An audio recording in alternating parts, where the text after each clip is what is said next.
Hello and welcome to the FIFA Premier League Preview with Sam Turner and Daniel Frost. This week we're staying in London, setting up shop at White Hart Lane for what could be a crucial early clash between Tottenham Hotspur and Liverpool. The Reds are back in the Champions League whilst Tottenham are trying once again to break into the top four and play amongst the elite in Europe. This time last year this was the fixture that lost Andre Villas Boas his job. There's another new manager at the Lane, and this is a squad I think he might pick. So I think he'll go with Loris in goal, Walker Dawson for Tongan, Rose making up a four-man defence. I think a five-man midfield was quite typical of Tottenham last year, so I think he might stick with that. Lennon, Sandro, Paulinho, Dembele and Eriksson supporting Adebayor, who's going to be the striking force I think for Tottenham this year. Okay, and going up against that, with Liverpool, I have Simon Mignolet in goal. In defence, I have Glenn Johnson, Lovren, Skirtle and Jose Enrique.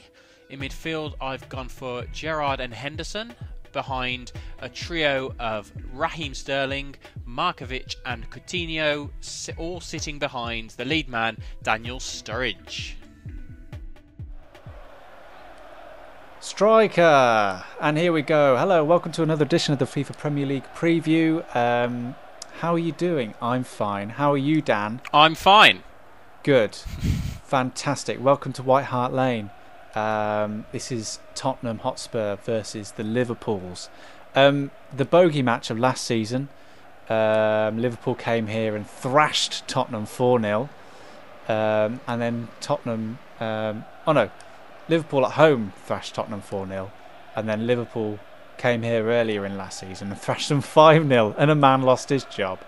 It's kind of the bogey match. I think it's going to be quite an interesting match, which is why I picked it, because I think these teams are going to be quite close once again this season, don't you think, Daniel Fox? I would agree. I think probably they'll be closer than they were last year, because I don't think Liverpool will be quite as high up as they were last year. I think it will be a struggle for them. And I think Tottenham, with the new manager in charge, will improve on last year. Yeah. So obviously, there was a bit of a shake-up in Tottenham last year. Had a tricky season. AVB lost his job because really of this fixture. And then Sherwood didn't really stabilise the club, but he was never really going to be that long-term addition that they needed. And then... I thought that was in. Pochettino impressed so well at Southampton, so he's been brought in. What kind of difference do you think he's going to make to this Tottenham squad? I don't really know. I think what he'll bring is probably the style of football that they're liable to play is going to be a bit more attacking based, and they are very much. My memories of Southampton last year are very much of a team that presses an awful lot and gives the opposition very little space to work with, which is not something you'd kind of associate with Spurs in recent years. They've kind of wanted to dictate the play themselves and not have to kind of worry about what happens when they don't have possession of the ball. Yeah.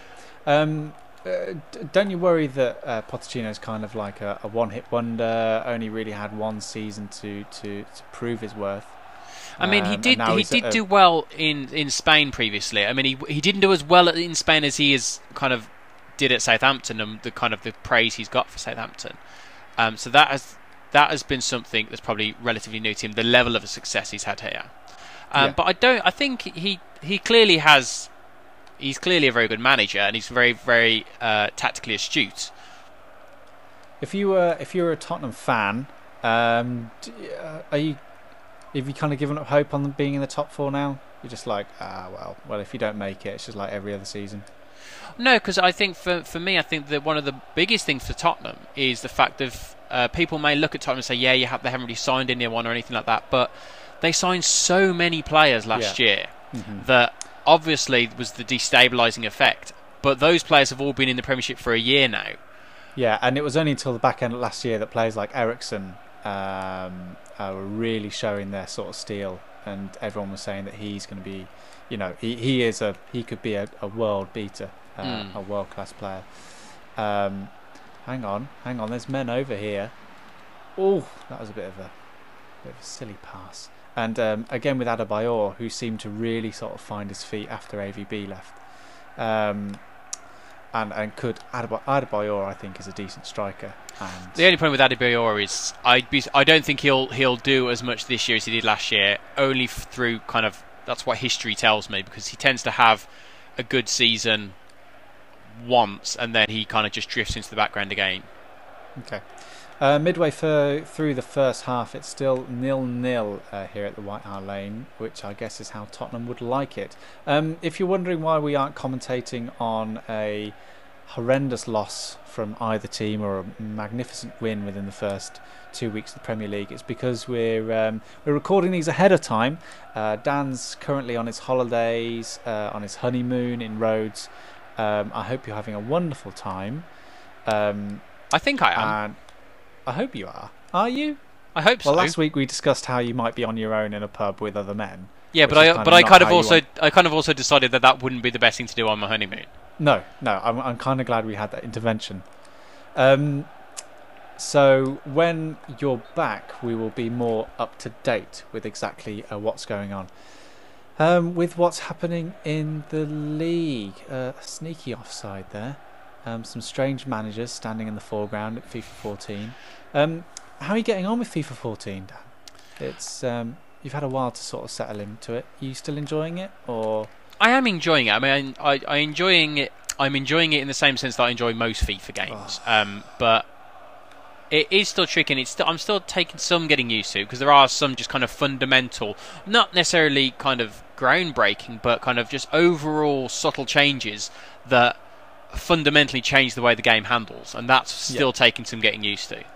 I had the privilege of playing FIFA 14 on a PS4 recently, and it looks incredible.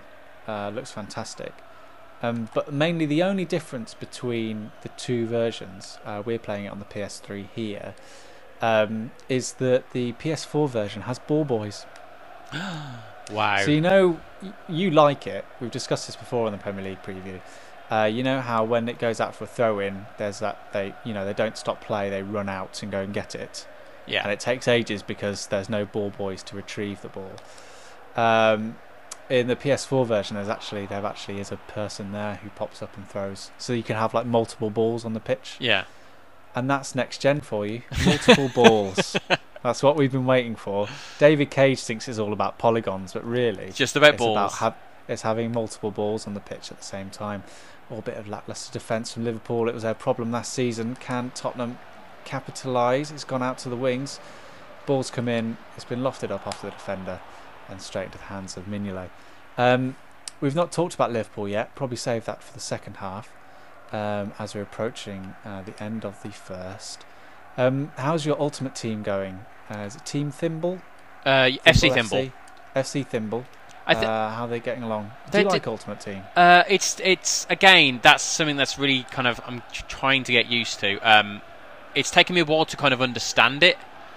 Yeah. I lost quite a few of my first few games because I hadn't really signed anyone. I didn't really know what I was doing. I think I managed to sign like one average player for like all my money. Clearly, I did that wrong. But since then, I've signed a keeper, a new keeper, and I've signed a midfielder. What's your tactic in terms of signing? Because obviously, there's two emphases, two like ways that FIFA Ultimate Team work. It's you get good players, you have good ratings, but you can also increase the chemistry between the two of them. So if referee calls half time there, it's 0-0 here at White Hart Lane. I think that'll please Spurs fans more than Liverpool fans. Going back to Ultimate Team, so you can either generally have a good squad statistically wise, or you can have a good squad based on chemistry, and chemistry is affected by things like if they're a bronze player or a silver player or a gold player, or they play for the same squad or they play for the same country. So what have you gone for a particular tactic? My tactic at the moment is to kind of get in the better players, and that's mainly because that will just improve my team overall. And so when I shoot, I've got more of a chance of hitting the target. When I'm passing it probably more accurately, and that will enable me to win more matches, which will then allow me more coins that I can then pick and choose more of my players. So I'm just at a very basic level trying to get a functioning team together, as opposed to like a system that I will eventually move into, but right now I'm not going that direction. All right, fantastic. Yeah, I think I do think it's a little bit confusing, the chemistry and statistics system, which one you go to, because obviously you're leaning more towards just generally having a better squad than putting the chemistry between them. But I've abandoned that tactic now, and I'm going to try and develop the best England squad I can do. So I'm just filling it with lots of English players and seeing how that works. So I'll update you on the business of Withington FC later on in the FIFA Premier League Preview. It's the second half here at White Hart Lane. Pochettino has made an interesting substitution at half time. He's brought on Townsend for Lennon. There he is, the sneaky man. Interesting. Wonderful. Yeah, I just thought maybe make a little bit of difference going on with the game.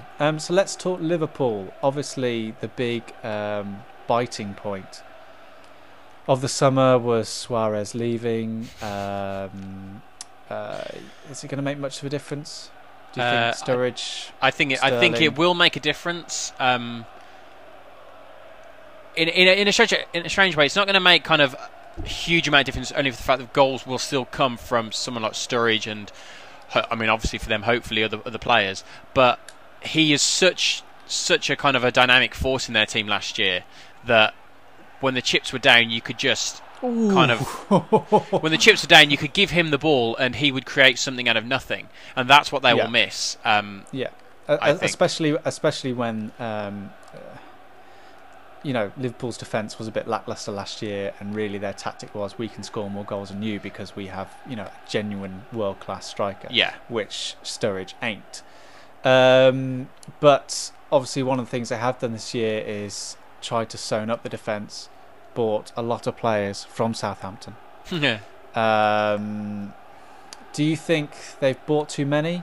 You worry about Tottenham really had a hard time gelling last season because they bought a lot of players, and even though Liverpool have bought a lot of players from the same squad, do you think Rodgers is just increasing competition within the squad? I think he is. I think like saying to the players that they're you've got to fight for your position now. Sorry, I got distracted. Yeah, I think that is kind of bit of both, really. I'm sure he's very aware of what happened with Tottenham last year, and so he's kind of aware of the problems that they had, and so he's tried to kind of counteract that by signing players from the same teams who they know each other. So you're not kind of bringing in 5 or 6 completely unique players who all have to adapt. You've got a small group then who are going to be comfortable with each other, and that should hopefully make life easier with the whole integration into the wider squad. Sorry, offside. He wasn't even active, ref. He wasn't even active. Liverpool, of course, going to be in the Champions League for the first time in a while. Was it 2006 last time they were in? It's something like that. Yeah, it's been a surprising amount of time. Yeah. What effect is that going to have on their season? Tell me what you think that effect is going to have, because I'm going to make a substitution after this offside. Well, I may make a similar substitution as well. So all right then. So you can pause it. There we go. Viewers will now be able to watch me make my substitution. This is managerial wonder in action. I'm going to bring on Soldado, just for the genuine fact that I think he might have just a little bit of a nice impact on the game. I'm going to bring on Joe Allen. And I'm going to move Jordan Henderson a bit further up because I think he's been playing well, but I want to bring him more into the attacking form of the match. Okay, fair enough. Let's go back to what we're speaking about, just as wait for Dan to make his changes. Here come the changes onto the pitch. Champions League is a long, hard season. Has an effect on every team. Is that the reason, do you think, that Rodgers brought in a lot of players? They need to bulk up that squad. I mean, he knew they had to bulk out squad, because he will have. He's a smart guy. He knows exactly how much the Champions League took out of his opponents last year in the title race, and so one of the reasons why they did so well is because they didn't have to worry about that. Definitely. Yeah. So he knows that, and so that's why he did bring in more of those players. And a lot of the players, they're not all with Champions League experience. So you've got a combination of the experience of bringing in people like Markovic and Emre Can, but then people like Lallana and Ricky Lambert who are hungry for that new experience as well. Yeah, definitely. It's a wonderful little pacey run. Not really seeing much of the ball, Liverpool, but it's taking chances when they get them, and I'm not quite sure what happened. But I got you got away with it. Extremely lucky with what was happening in my box. Now Tottenham on the attack. Tottenham's chances of getting into the top 4 this season. I do think they've got a good chance. I mean, it all depends on how well the players that that struggled last year have now had time to adapt. The likes of Ericsson or people like Paulinho that came in last year, who are great players, but they didn't really. They were in a side that was struggling last year, and so now have had more time to settle. As a team, they've had time to settle. They've not brought in lots of new players. There's no upheaval this year. There's no real excuse for them not challenging and trying to get in the top 4. Oh, another break on this side now, but the Liverpool defence holds short, and then there's lots of players going to be running after that ball. Of course, we're playing the PS3 version of oops, that wasn't what you intended. FIFA 14 says only one ball at one time, because we're still in the past. What teams do you think are going to be making up the top 4 this year then, Dan? Do you think it's going to be a familiar look to it? I'd be surprised if there are any surprises. He's offside. You'd be surprised if there are any surprises. Because I'm expecting it to be. I'm expecting to be the big 4: Man City, Man United, Chelsea, Arsenal. Throw in there Liverpool, throw in Tottenham, and perhaps Everton. But none of those are particularly surprising teams to mention in that kind of conversation. So, but the competition is tougher than ever, which is really good for the game. I think it's going to have I think the competition is going to have more of a dramatic effect on Arsenal and Chelsea season than possibly any of the others, simply for the fact that they are teams that have made quite a few changes this year, and last year relied a lot on the failings of the other teams to secure those top 4 positions. This, I think, will be one of the crucial opening matches within the first month of the Premier League. Liverpool still bedding in, Tottenham really knowing that they have to beat the other teams within the top 4 to gain their position amongst the elite. And go on, yes, it's got to be. Just always at the last hurdle, thwarted. Right, I'm going all out for this now. I think this is the Tottenham way. Oh, damn it. There's only 1 minute left in this game, and Liverpool could just nick it at the end. He's through on goal. It's Henderson. Oh! Is he offside? It's offside. It's offside. Is it close? Oh! I even doubt it's there. I even doubt it's true. Oh, my word. Is this going to end in a 0-0 draw? Could Tottenham just hold out? They've had the greater part of possession and definitely some of the better play, but Liverpool just kind of sneaked it. There's been some odd chances in this match.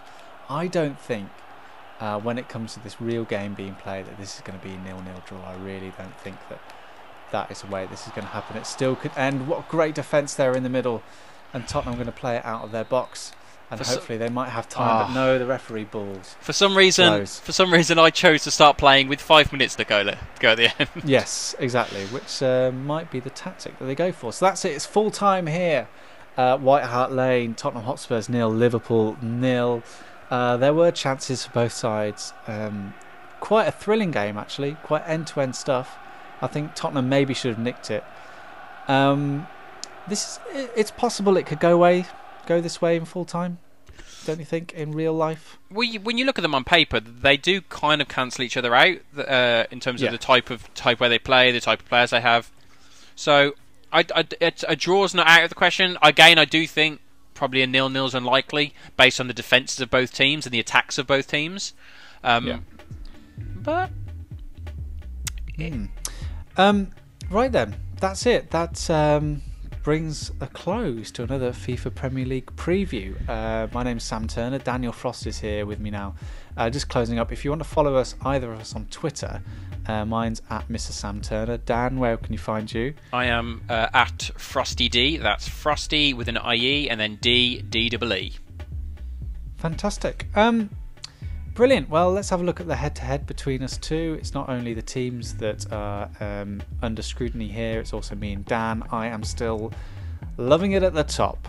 7 points to 1, I think that is. Yes, it is. I've got a point on the board now, so I won't finish the season on 0. That's all I care about right now. Fantastic. Well, we'll be back in a week's time with another tasty preview slice from the English Premier League. So please do join us then.